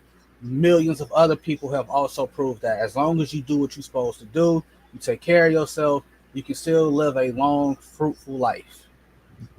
So that being said, like I'm just wishing KP, whatever's wrong with him, a quick and speedy recovery because I think he can be great. I ain't gonna say be great. I think he'd be really good in Atlanta. Like you gotta do it in Trae Young, who I call his ass mid because he is. Because yeah, he averaging 25 and 11, but the Hawks as a team are literally the walking definition of mid. They are a 500 team. It could, man, dude. That type of injury, like fatigue and all that shit. Yeah, That type of illness could be literally any fucking it could be thing. anything. It could be sickle cell. It could be sickle cell. It could be lupus. diabetes. It could be lupus. It could be anything. It could be anything. Literally anything. So like, And you know what I'm saying? Cancer. I mean, you don't know if the guy doesn't have cancer. He doesn't want to tell anybody. You know, who knows what it is, bro? So and these are just the trades so far. We don't know. We don't know what's gonna happen over the next month or so because summer league starts what in a month. Mm-hmm. And we still got free agency. Free agency, I think, starts in a week. And right, so we don't know. Like Giannis is still a name to keep an eye out for. He's the biggest name, I think, in my opinion. I understand Memphis has come out and said we're not trading Ja, we're not trading Jaren Jackson, but damn it, if you get an offer that you just absolutely cannot refuse, if you get a deal that you can't say no to, you got to take the deal. I agree, but I think the biggest, like you said, like fish in the pond is Giannis, and I think obviously what people don't understand is Milwaukee isn't trading him to an Eastern Conference team. If Giannis is getting traded, he's going to the West. If they get a deal, to the West. No, it has to be something they can't say no to. And yeah, like I'm telling you, like can I see Giannis going to Brooklyn? And them Yeah, getting a boatload of picks. Yeah, yeah. yeah, So I can so, see so that. That's the only team though in the and Eastern Conference. and parity wise, if your parity, you better pray if Giannis is traded that he does stay in the East. Because if can you imagine if all the stars are in the West? Yeah, well, I mean, if Giannis goes to San Antonio, that's a really interesting. That's But going to be a really but interesting also team. but also but also look at what you would have to give up if you are San Antonio. You got to give up a boatload of draft picks, so You, you're you signing away your future a like little bit. we're You not know, giving and away we're not giving away Stephon Castle. Yes, the fuck you are. oh, you're giving away Stephon. That's the only player. See, I said, see, this is what I said. I said, no, I'm not giving away Stephon Castle for Kevin Durant. But if Giannis Antetokounmpo is Yes, on the the fuck. table and, Yes, the and fuck you Stephon are. Castle is mentioned in trade talks, you can have Stephon Castle and Devin Vassell. Go ahead, take them both. And, Take them and both. I want them. I want some picks. God damn it. And I So want some picks. Yeah, San Antonio does that in a heartbeat because you're pairing up De'Aaron Fox arguably with two unicornish players. I mean, players. Giannis he's basically Shaq today's Shaq, and yeah, Victor Wembanyama who So is coming that off the being blood clots, that you being know, said, but so like speaking of Shaq, it's the league. I'm glad you said his name. So like when the potential Giannis trade talks um, got brought up, they said something about him wanting to go to a bigger market, a la New York, the Knicks, Brooklyn, Not happening. Not happening. Miami, Or maybe Miami, so on and not so forth. happening. And Shaquille O'Neal brought up an interesting point about how everything is set up now. So he's like, why the hell would you want to go to a quote unquote bigger market when you've already gotten your supermax deal playing in A small market. a smaller market? On Mm-hmm. top of you being in the social media age, so like, bro, it's not like it was 20 years ago where only the big market teams got put on TV. Like when Detroit was good, LA, San Antonio, when they were good, San Antonio had to be good to be put on TV. Chicago, etc. Bro, this is social media. This is the social media era. Everybody sees everything, so it's not like you're being stashed away. It's not like we don't know who. It's not like people don't know who you are. There are Giannis Antetokounmpo jerseys being sold and being worn all over the world strictly because of social media. So, Bro, you know what's crazy right now? OKC just won a championship and and they they got got the 15th 15th pick. overall pick. So, And you know who's on the board? Like Casper Yakuchonis is on the board. You know, you got Chase Richardson on the board. Asanua's on the board. I mean, I like the kid Hugo Gonzalez from bro, Spain. I Will Riley still on the board. Like, bro, and fuck, I was so against Will Riley entering the draft, bro. I wanted Walter Clayton. He's projected to be a late first round pick. But if I was gonna get a oh, they picked Thomas Sorber. Look, bro. I'm telling you, that's a hell of a pick. I like that. He's a so nice like, big man.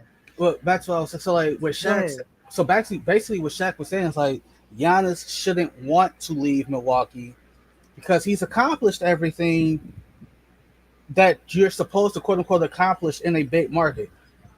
He did that. He won a championship in Milwaukee. He got his supermax. He has all the stuff that you supposedly get in a bigger market. He has endorsements. He has a shoe deal. He has a supermax. So why would you want to leave where you got all of that and go to a bigger like you? There's no such thing as like I understand that he could probably get more if he goes to a New York or a Brooklyn, but he's already gotten all of that in a quote unquote smaller market. And with social media, with the social media era, he's who's to say he can't get more? So like Absolutely. that was Shaq's point. Shaq's point was like, yo, he shouldn't want to leave Milwaukee because he's gotten everything there. Hey, one team we got to talk about when it comes to trades, and this has been a rumor pretty much for a few months. Is the Mhm. Chicago Bulls getting rid of some of the get kind of cleaning house? I'll be surprised if Jerry does that because we already know He don't this is do more that. important. This is more important to Jerry, keeping the butts in the seats and keeping the Bulls just relevant enough to keep the butts in the seats. But we got Kobe White still on the team. That is you can get probably the most for is Kobe White. Nikola Vucevic is another guy that is still a valuable commodity out there that you can get some value for. Um, yeah, you got guys that you can trade, especially those two. Io DeSumo. I'm not sure what's up with Lonzo. Is Lonzo still on contract or is He's still on Lonzo contract. He's still on contract. Lonzo still on? Yeah, Lonzo might be a trade chip as Stacy, well. Stacy King, Stacy. I was on TikTok. I forgot what podcast it was. Because I don't know if he has his own, but he was on somebody's podcast. Stacey King was like, because he kind of touched on, he like Bulls fans are out on Patrick Williams and so on. He's Stacey King's basically said he's still riding the Patrick Williams bandwagon, which is Fucking insane. he's well within his right to do that. But he also said that this is probably it for Patrick Williams too.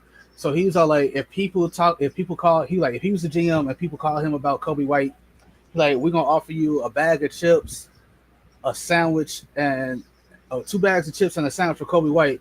He was like, if I was the GM, I'd say, well, when you finish eating that, call me back when you get serious. No, for real, because Kobe White can go to any team and be a legit a piece for that team. Like, especially like a championship contender, he's the piece that could probably put you over into the next round or over the hump. Like Kobe White going to Minnesota, with the aging Mike Conley, is something that he'll put Minnesota over the hump. We already know, this guy been complaining about getting double teamed. I think it's fair. Kobe. I think it's fair that Bulls fans are in the mindset of we're not saying don't trade XYZ away.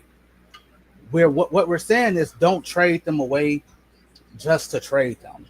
Right. We want value back. We want picks so back. That's what. So it's like. I mean, obviously we're gonna get players back. So it's like the money got to work. So like that being said, like trading away a Kobe White, a Josh Giddey, or Alonzo Ball, or a Pat Williams, or Vucevic, because like he's probably the primary name. Trading away. So like. The rumor is that Giddey and Matas Bucelis are the only 2 guys they really want to keep outside of everybody else, right? So it's like you trade those, like, if it's better, like if it comes down to if it's better to keep these dudes than to trade them for less than what you're asking for, then fucking keep them.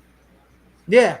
So, like, that makes sense. So like, if you're let's just say your asking price for Vooch is just to be a hypothetical. Let's just say your asking price for Vooch is bare minimum 1 first and 2 seconds,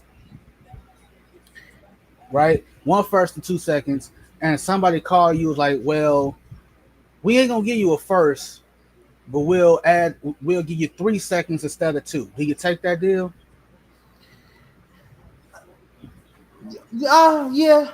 But wait, you said 3 seconds in the first? No, like a team calls him. It's like, hey, well, we won't do a first. We'll give you 3 seconds instead of a first. No, I'm not doing that shit. A first and 2 seconds. No, I'm not. No. I want first round picks. I don't want second round picks for Kobe White or Nikola Vucevic. I want first round picks. I want pick swaps. I want that shit. I don't want a second round pick. What is a second round pick gonna do for me?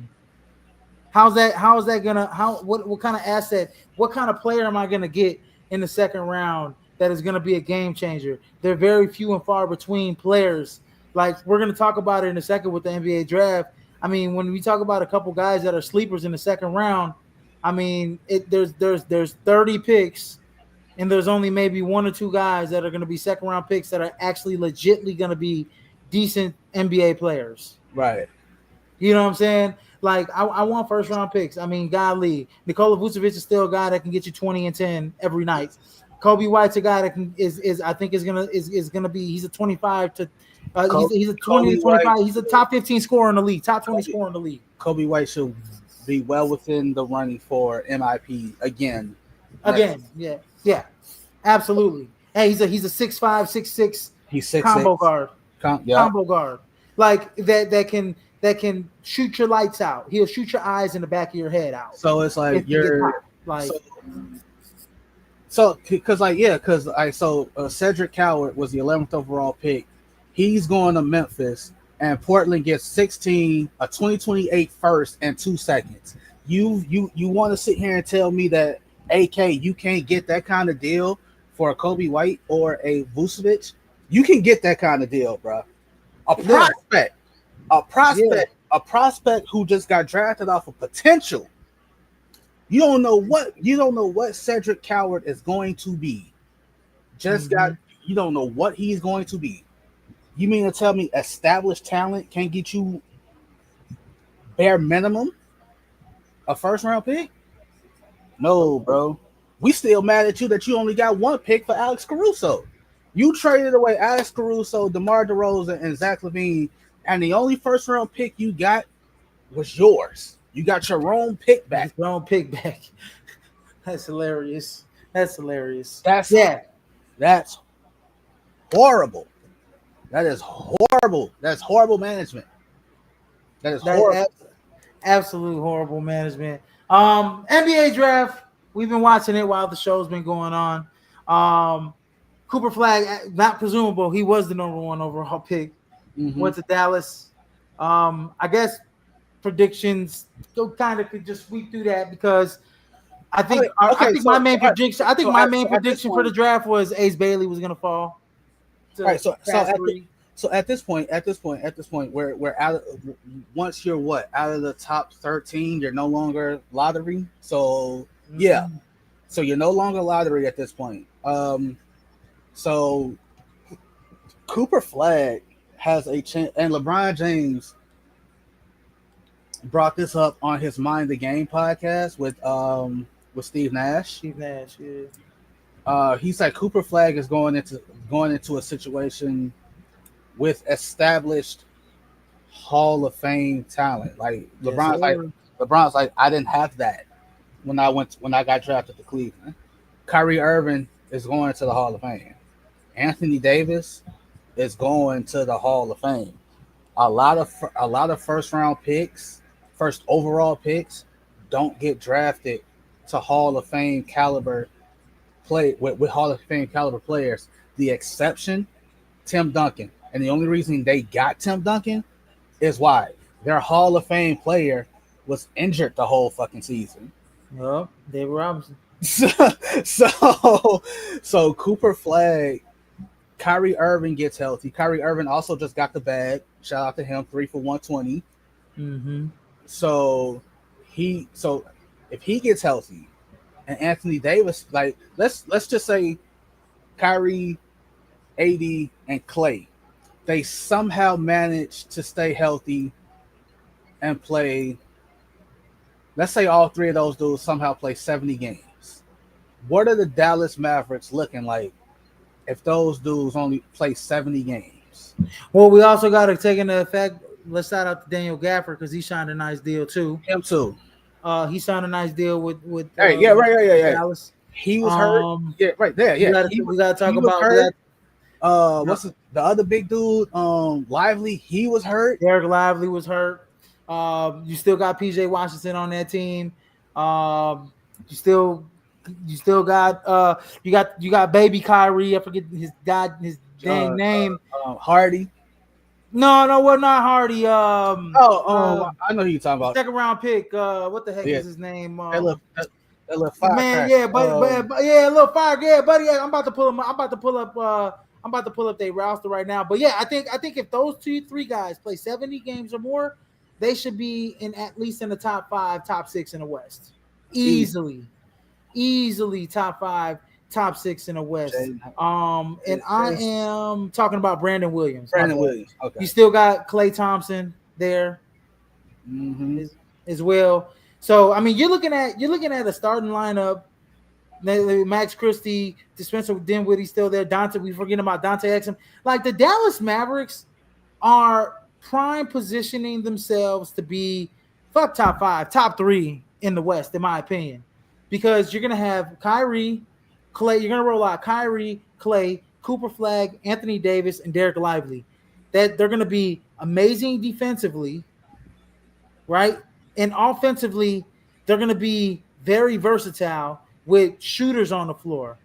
Um, you have two legitimate guys that you can give the ball to in ISO situations, and they can literally take turns and get a bucket on every other possession, right? So Cooper Flag isn't coming in. He doesn't have to be. He doesn't have the same expectations as he would as if he was going to like Utah, where it's like, oh, Cooper Flag has to score Yes, 20 a night, it's 25 a night. it's like yes and no. Yes and no, yes and no. But yes, because he's the number one overall You're the pick. number one overall pick. Yes, because you're the number one overall pick. You've been the number one overall. You've been the number one overall pick since January. Man, he's been the number one overall pick since he was a sophomore in high school, junior in high school. Let's be for real. But yes and no, because I say yes, because he's number one overall pick. No, because you have an excellent cast around you of veterans. It's not just young guys. Dallas is a team full of very good veterans, superstar, star, role players all over the place. I just named like Dallas is going to be able to go like 8 to 10 deep next year, really 10 deep next season. I didn't even mention Najee Marshall. They're going to be able to go at least 10 deep, and most of those guys are veterans, proven guys that can put the ball in the hole and know how to play defense. That are committed to playing defense. So Cooper Flag is not. Yeah, is he going to win Rookie of the Year? I don't think he's going to win Rookie of the Year. You don't think because of who he's no, because of who he's playing with. Who's he playing with? And I've said that, and I've said that in the past. Like, bro, if he come out here and he give us and he average, just to be fair, let's just say he give us 15, 5, and 4. He's not getting Rookie of the Year.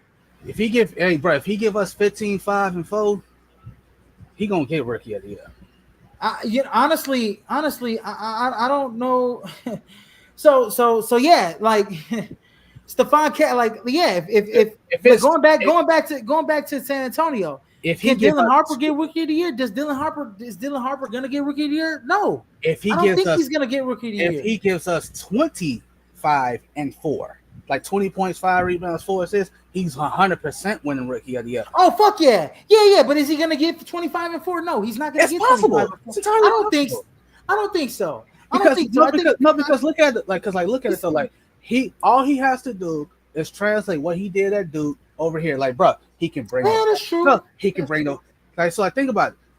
He can bring the ball up. He can bring the ball up. He can play off the ball. He can play off the ball. He can grab a rebound and start the break. He can initiate. Coast. He can go like coast to coast. He can start the offense, and not to mention, he ain't no punk on defense either. Whoo, man! I mean, your top three picks are interesting, in my opinion. I mean, VJ Edgecombe. I mean, you got Tyrese Maxey there. VJ Edgecombe, I don't think he'll win Rookie of the Year. And I mean, bro, to play the 2 guard, to play guard in the NBA, you gotta be special. You have to be special, right? To play the 1 to 2, to stand out, you have to be special. You have to be special. VJ Edgecombe, yes, is he gonna get there? Yes, but is he there yet? No. Okay, he's not gonna win Rookie of the Year, and Konkanopoulos for sure not gonna win Rookie of the Year. So Ace Bailey, I think it's gonna come down between this. I think it's gonna come down to Ace Bailey, and I can see this. I can see the Spurs saying, we got too many guards. We got Dylan Harper, we got De'Aaron Fox, and we got Stephon Castle. So one of those guys, and who? And Chris Paul. And Chris Paul. And Chris Paul. One of them or two of them gotta go. One of them or two of them gotta go. We can't have 4 point guards. We can't have 4 point guards, bro. and here's the thing that's always, and it's been irking me because like I feel like Wemby. Don't get me wrong, like Wemby, like he did what he did as a rookie. But I honestly feel like Wemby only won Rookie of the Year is because it's like we can't hype this dude up like we did and not give him and not reward the hype.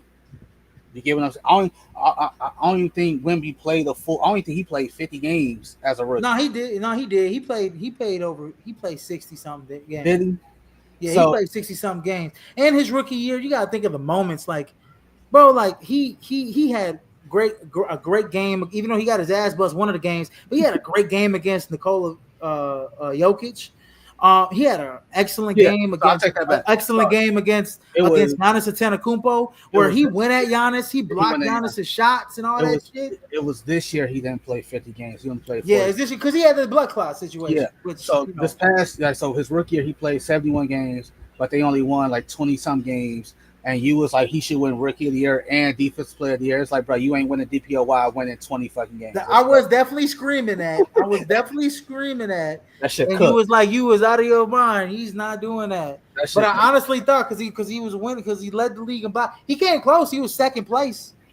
He was second place. I mean, he came close. That's close enough for me. But So, so my thing is looking like, at these guys, I think, bro, I think if we're really gonna look at who's gonna we're gonna look win at it. rookie of the year, in my opinion, in the situations they're in right now, I think in my opinion, it's got to be. I think realistically, realistically, this is gonna be your favorites.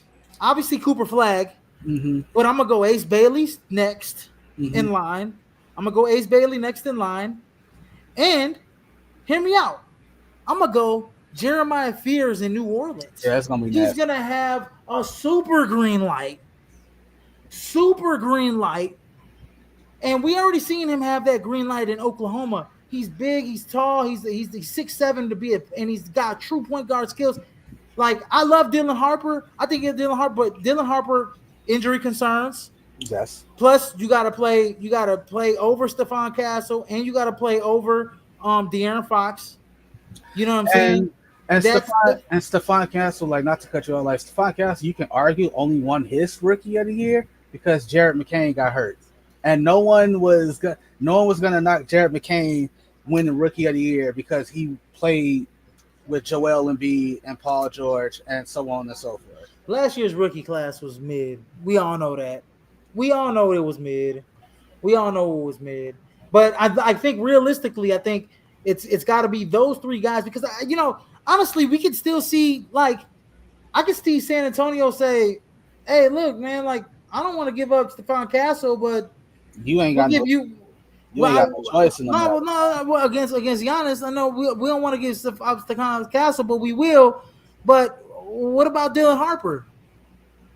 Well, what if we give you Dylan Harper and we give you something else for Giannis? Milwaukee don't say no to that. Mm-mm.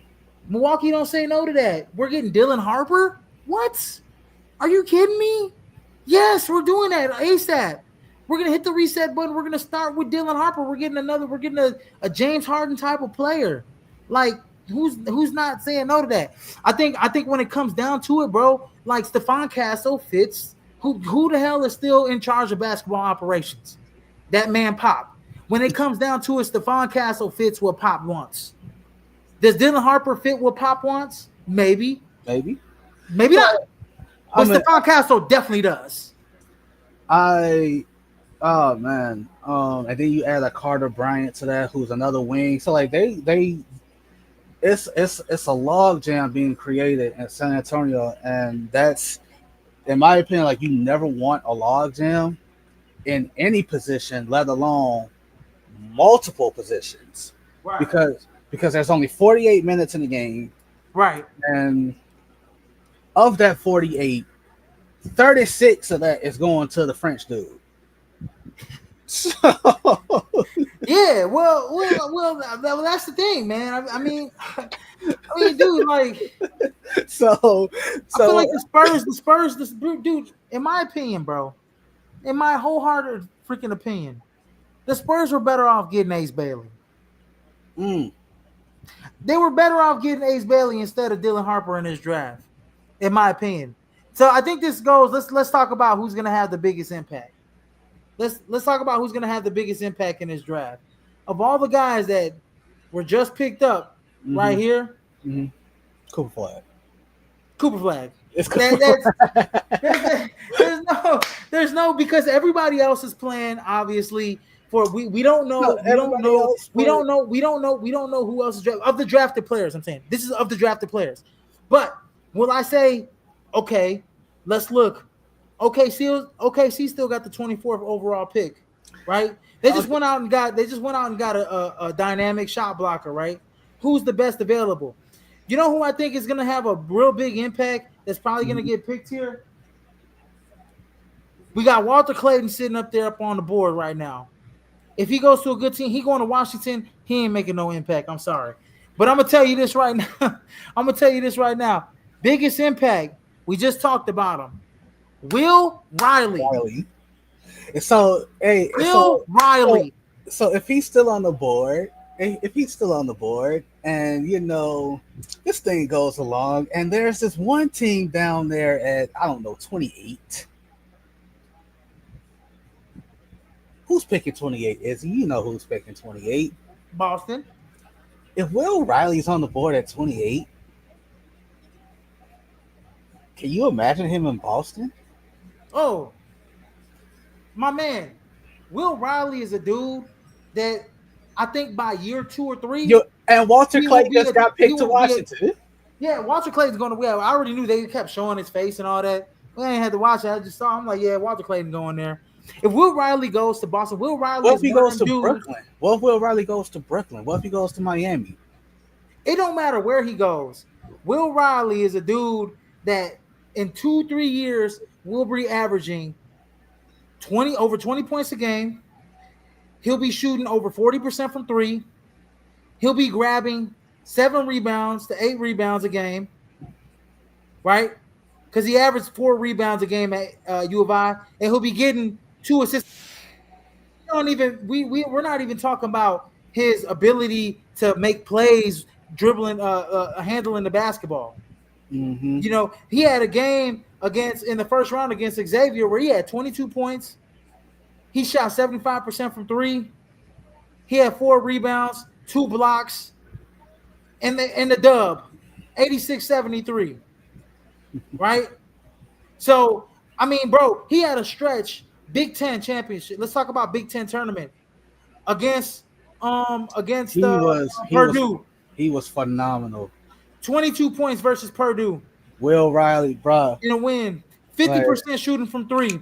Against Iowa. That game against 21 points. That tournament game against Kentucky pissed me off. I felt like to me that was bad officiating. Like I saw a play where another draft pick, Casper Yakuchonis, he's shooting a corner 3. The Kentucky player, like he pump fakes. Kentucky player does a flyby because he's trying to block the shot. He doesn't block because he bites for the pump fake. He kicks Yakuchonis is in the arm. A foul ain't called. The ball goes off the Kentucky player's leg, and the refs call the Kentucky ball. Check this out, TJ. Since February. Last 15 games. Mm-hmm. Only 2 games he was in single digits. He had a game where he had 24 points a game versus Ohio State, 27 at Minnesota. We talked about the 22 points a game against Purdue, 21 against Iowa. This is what I like to see when I look at prospects. Towards the end of the season, are they getting worse or are they getting better? Will Riley clearly got better for Illinois. And the thing I to Walter Clayton, the thing I like about him is he's older. Like, so what was he, a senior? Was he a senior? Yeah, he's a senior. He was a senior, 4 or 5 year guy. Still got picked in the first round. Like I talk about it all the time. This notion of we got to get past this one and done. Like, oh, if you stay in school for longer than a year, something's wrong with you. Like, no, that means I'm working on something that needs to be worked on. It could be a skill, it could be whatever. Hell, it could just be because I don't want to go to college later in my life. I just want to get this degree right now. That way, when I'm retired, that way when I'm done playing basketball, I don't have to go to college to get a degree. I can just slide into whatever career my degree is in. Oh, he's going to Utah though.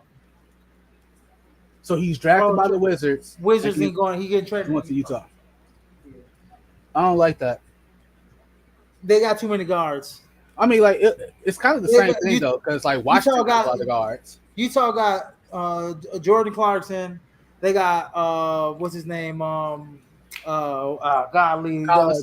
Colin Sexton. They got Buddy from Baylor. From a couple years ago.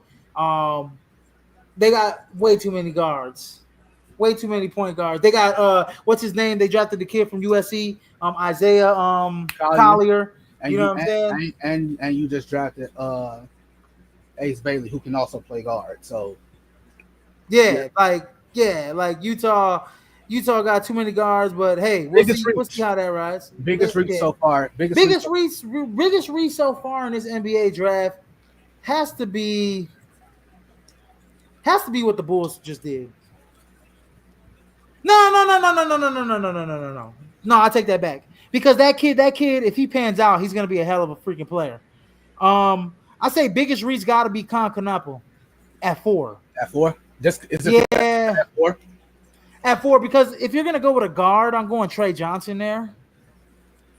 I think Trey Johnson has more upside than Concanapo. I think Concanapo is gonna be a role player. Trey Johnson actually could have been a difference maker for the Charlotte Hornets, especially if you're going to go there. Jeremiah Fierce would have been a difference maker for the Charlotte Hornets, especially if you're going to go point guard, right? Or just combo guard in general. Concanapo, no. That's a reach. That's a reach for me right there. That's a reach for me. Everybody else kind of falls in line to where they should have been drafted. In my opinion, my reach so far, I think my biggest reach has to be Cedric Coward. That's another one because I don't need. Yeah, there's players. There are better players out on the board. Like you could have went with Derek Queen. So far, I have 3. I have him. I have Cedric Coward. I got SNU, who we took at 12. And respectfully, I think what the Colin Murray Boyles, can he be good? Yes. Is he top 10 worthy? No, probably not. No. I thought he was good on like from 12 to 15 range. Yeah, I thought that's where he would get picked. I mean, yeah. Igor Demin. Why are we picking this guy over Kasparis Jakuchonis? Why are we doing that? And another French dude got picked. This name Nolan Trior. Like Trior. I watched a little bit of him. Was he on the? I watched a little bit of him. Was he on the national? Was he on the French team? No, he wasn't on the French team. Was he? Nah, he wasn't on the French team, but he was on the under 19 team. And I watched a little bit of him. He's a guy that if he could have been a McDonald's All-American. Now he's got some good. This kid's got some good. He's got some good talent as a passer, but I think he's still raw. You know what I'm saying? Like he's still raw. They're like the French guys, man. In my opinion, like they're, you got 3 guys already picked from France. They got a hell of a freaking. They got a talent pool. They got a hell of a farm system in France. But the thing is that they getting all these damn picks in the NBA, but how many of them are actually impactful players, bro? You know what I'm saying? How many of them are actually one? You got one in the last 2 years that are impactful players, and that's Victor Wembanyama. I mean, we could talk about Bilal Coulibaly, but he's playing on a terrible team. Alex Sarr was terrible last year for a top 3 pick. What was he, number 2 overall? I mean, you're getting all these French guys coming in, and they really ain't shit. They athletic, they can do all these things, and they getting picked off of off a good high upside. But man, if they ain't really, if they ain't really doing much, when they come over here, and now what you're starting to see though, bro, is you're starting to see a lot of what you're starting to see now is a wave of international prospects actually coming over to play college basketball. Which is kind of what Nolan Trey, they just said that about him. Like he could have went to Duke, he could have went to Gonzaga, he could have went to Arkansas, but he chose to go overseas. No, fuck that. No, fuck. I'm staying over here. Like, because if you're an international dude and you have a chance to come over here, come over here. Like, here's my thing is that when you're a young dude on an international team, how many minutes are you actually getting in live game action, right? For your national team, for your club, right? Because we see guys, they're only getting like 15 minutes of live game action against. They're like, oh yeah, he practiced with pros all day, and the whole for 2 years he practiced with pros, but he only played 10 minutes a game in live game action. Like, but he's a top 15 pick. Like, what are you talking about? You know what I think it is? Like it's an overreaction. So check it out. And this is probably the last thing that we can get up out of here. It's everybody's looking for Wemby without realizing the guy that you're picking is not Wemby. Not Wemby, or everybody's looking for Tony Parker. Everybody's and that's just what everybody's looking for the next Jokic without realizing that guy is not the guy that they're getting is not Jokic. So I mean, this has been going on. Even remember Boris Diaw was a first round pick as well out of France, and it took him a minute. It took him a minute to find his groove. And respectfully, Boris Diaw carved out a solid NBA career. Yeah, because he started off on the Suns. He was solid. I mean, you talk about Nicolas Batum. Nicolas Batum is another French guy that we got to talk about. So there's a lot of them that are decent. I mean, golly, Evan Fournier was decent for a little while. So I don't even know why he fell off the rotation in New York. But they're looking at it like they're looking back on this like, hey, Nikola Jokic might go down as the best second round pick ever. We can't let a guy like that slip through the cracks again. Right? So they're like that's pretty much what it is. Like Memphis took a dude from China thinking he finna be the next Yao Ming. Be careful. Like, and it's one of those like, hey, if he hit, you're a genius. If he hits, you're a genius. But if he don't hit, you already got Zach Edey. You will be forever. Like that's who you're. That pick's going to Portland though. Same thing. Yeah, it's same shit, same thing. Like, you right? Because think about it, bro. Like, all right, so like just to switch sports, Ryan Pace. Ryan Pace did a lot of good moves for the Bears. What's he known for? Drafting Caleb Williams. Ryan Pace. Pace. He didn't draft Caleb Williams. He drafted Mitch over Deshaun. Okay.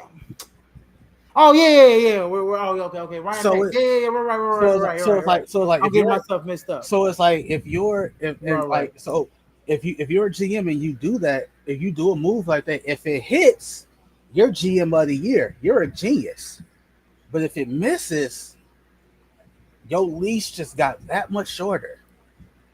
Well, god dang, I mean, shit, man. Well, I mean, we talk about Mitch Trubisky. We talked about Mitch Trubisky so many times. But I get what you're talking about. So like all these GMs taking these projects because that's what they are. Every prospect is a project. Like it's very rare that you draft a prospect and they have very little to work on. And I'm gonna be real. Like how many Chinese players have actually panned out besides Yao Ming? Yi Jinling had like what, a 2-year run? He had a 2-year run and he couldn't handle the rigors of the NBA. And he went back to the CBA. And he went back. And more power to him. And more power to him because they paid him. He's more comfortable. And some of those guys that come over from these different countries, they just can't handle. They can't handle the rigors of the American media. They can't handle all the interviews. They can't handle all the public appearances. They can't handle that stuff. right? As opposed to like American players who already have been kind of groomed to do that Room to do that. through high school and college already. You know Which what I is all. mean? Which is back to my original point. If you're an international prospect and you have a chance to come to college, do that. So you get used to American media. You get used to Yakachonis is going to the Heat. That's the steal. That's the sleeper. Now we talk about sleeper. We talk That's about the sleeper. steals. We talk about steals. We talk about value. I was gonna get to best value, and I was gonna say Malak.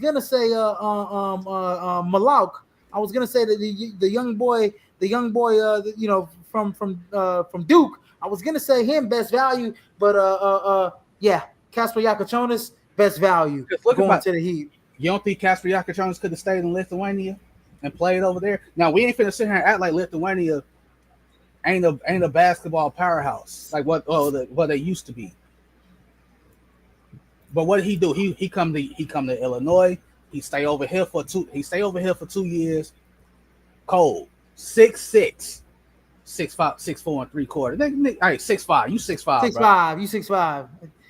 And he's solid. Solid. Body. Look, 6'5", 6'6". He's not skinny.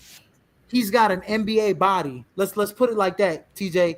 NBA body, muscles, thick bones, long, athletic, and he's 15 points. Let's say 5.7 and 6 rebounds and 5 assists. Cold. 44% shooting from the field, 31% from three. Yes. Do I want to see him have a better 3-point percentage? Yes, which will happen. And almost 1 steal per game. Almost, but he was the most out of all the Illinois players last year. He was the most consistent Illinois player from the first game to the last game in the season. You know, Illinois is going to have 2 first-round picks. They're going to have 2 first-round picks, and they didn't even make it to the Sweet 16 this year, which is crazy. I think that they're going to be the only team in college basketball so far. Oh, well, no, I got to say, Duke had 3. Rutgers had 2 for no reason, and Rutgers didn't even make the tournament. They didn't make any postseason tournament. They didn't make any postseason tournament. But Illinois is going to have 2 first-round picks this season because Will Riley, I'm projecting, is going to get picked as well. But that is a steal. Casper Yakin. I was going to talk about it next. Was biggest steal.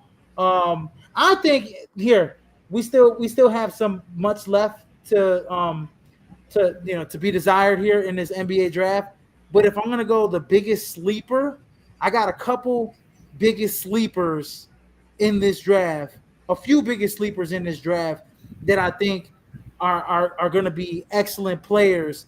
That are going to be decent role players or contribute right away. Okay, I'm gonna start with number 1. Caleb Love from Arizona. Might be a 2nd-round pick. Caleb Love from Arizona. Don't do that. Don't do that. Caleb Love from Arizona. Caleb Love from Arizona is a guy that I really like. That I think is going to be an excellent player. Mark Sears from Alabama. I like to really compare him to Freddie V. He's a Fred VanVleet type of player. Winner is going to bring the excellent intangibles to your team. I think he's going to be great. Chase Richardson, ball on the string, is a lot better than what people are going to make him out for. But I like Chase Richardson. Okay. Another guy, John A. Broom. I know he about 27, 28, but my guy is going to give you a double-double from the time he walks in the door in an NBA team. By the time he walks through the door, he's going to be a double-double guy. And then I'll give you my last guy, or I got 2 more guys. This guy been talked about for a little while, for like 3 years. He's obviously slipped a little bit, but I'm going to go Rocco Zikarsky, legit thick-ass 7-footer from Australia. Oh, yeah, pause. Yeah, pause. No, bro, have you seen, bro? Rocco Zikarsky's huge, bro. He's 7'3", 257. All right, so I'm gonna go. I see that I see y'all. I'm gonna go Jace. I'm gonna go Jace Richardson out of Michigan State. I think Jace Richardson, dead ass, could have been Big Ten Player of the Year. He could have been that. He could have been like National Player of the Year if it went for Cooper Flag, of course. Mm-hmm. Obviously, Will Riley, Asa Newell, and I think like you go deep down. I think because I think and I think they had one of like I ain't gonna say disappointing ends because they were good. You got the guard from Wisconsin. John Tonje? Yeah, he could like he could be special. John Tonje is a nice player. John Tonje is And a really nice player. and Very Chad solid. and Chaz Lanier out of Tennessee. I think had both of those teams had their ending been a little better than what it was, we could be looking at those dudes differently. I think obviously Walter Clayton going on the run that he did, not only just going on that run, but also winning the Natty, absolutely boosted his profile. Man, we got to talk about Danny Wolf as well from Michigan, because one thing that I will say about this that is that outside of the 6'6" point guard is 7 footer that can shoot, right? And Mm-hmm. Danny Wolf is 7 footer that can score. So what do they do? Open up the combo card to get to the hole. Okay, and you can never like you can't. And also, Danny Wolf is one of those guys that's got like sneaky skill. Like he can put the ball on the floor, get to the cup, make the right pass. Like sneaky skills for the University of Michigan. So watch out for that guy too, as well. So And this is it. Like I don't think we're gonna do a show for tomorrow because like they split the draft into 2 nights, which has pissed me the fuck off. Don't do that. that's why we did. That's why we did 2 hours. This is like 2 shows in one, in my opinion. We haven't done a show in a hot minute. Two That's shows it. in one. And so we gonna come back probably just before free agency, and kind of on the eve of it. Talk about free agency. We will probably talk about the draft next week. Just kind of go over Like a a recap. review of the Yeah. draft. Yeah, recap of the draft, and we'll come back with that. But man, thanks for looking at the show, joining the show. For everybody that watched, please like, share, and subscribe to the podcast. And please catch us on all streaming platforms where podcasts can be heard. I'm Israel Rivera. That's TJ Hopkins. And ladies and gentlemen, if I missed you, good afternoon, good evening, and good night, everybody. And see you till next time. Hey, Cooper Flag already got the best nick. He already has one of the best nicknames of all time, bro. What's that? It's two of it. And you can either call his ass the main attraction because he's from Maine, That's a good one. or the main event. I fucks with the main event. That's so cold, bro. Wow. Wow. We gotta end the show on that one. That's so cold, bro. We gotta talk about that. That's awesome. I like both of those nicknames. I like both of those, bro. I like both of them. But anyways, we'll see you guys till next time. Peace out. See you guys. Peace out.